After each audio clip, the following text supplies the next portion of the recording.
Marty Smith here with me from ESPN here in Newport, getting ready for draft night.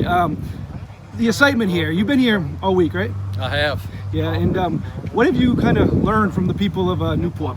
I'm reminded, as someone who was born and raised in small town America, I'm reminded so readily being here all week, the power and the importance of small town sensibility. I don't agree with you. Those values that are instilled in you when you grow up in a community like this, that all these NBA GMs have drooled over as it pertains specifically to Cooper Flagg. It is that humility as a person, that kindness as a person, that selflessness as a player, and the willingness to work so hard to make sure you maximize your gifts. Everybody I talked to, and we talked to a lot of people around town, said he got that here. And I think about, I had a great conversation with Mary Netto, who is the principal at Nokomis High School. Of course, Cooper and his brothers won that state championship there a couple years ago. And she said that the overarching emotion here in Newport is just overwhelming joy. Because these are her words, this just doesn't happen in Maine. We've had some good athletes come through, but not like this.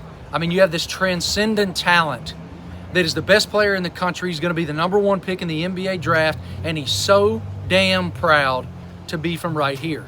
And that means so much to everybody here. It's cool. Yeah, so you mentioned you talked to Mary. Maybe some of the other people you talked to that people might know. Oh man, we talked to Earl Anderson, Yeah. Cooper's coach there at Nokomis, and he broke down in tears.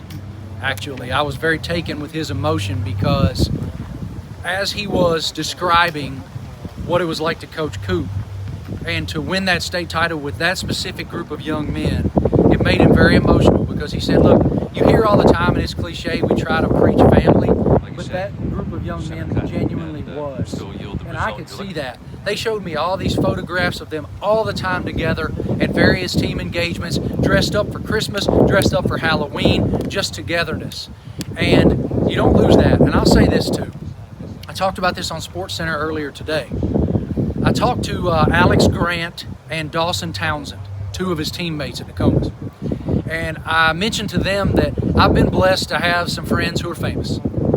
And there's a very unique emotion for us on a human condition level that when someone is pulled in all those different directions and they still want your energy and they cherish your friendship and loyalty in their life, the way that infuses you with this unique confidence and belonging is incredible.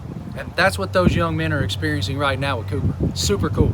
And have you got out of this that Cooper isn't going to change and he's going to have the same relationships? Yeah, I don't think he's going to change at all. I mean, the kid's been famous for a while now. Of course, he burst into superstardom at Duke, and I live in Charlotte, North Carolina. I mean, there's two things. First of all, I wish that the Hornets got the citrus kick and get outside. The second he walked into North Carolina, all of us were like, Exhilarating ice cold refreshment to this is a different breed because not just like the physical gifts, but the acumen, the IQ he has for the game is so obvious. And it's like Jay Billis said, Cooper Flagg, the most cherished export from Maine since lobster. Speaking of that, have you had any lobster? Oh yes, I've had a lot of lobster. In fact, I had a lobster roll last night that I might go by there this evening and see if I can take some home. I don't know how it travels. Where is that? It may not be it was actually down east at the Samoset Resort. Okay. Is where I got that. And I want some more. All right, well, thanks for taking the time. Of course, my pleasure.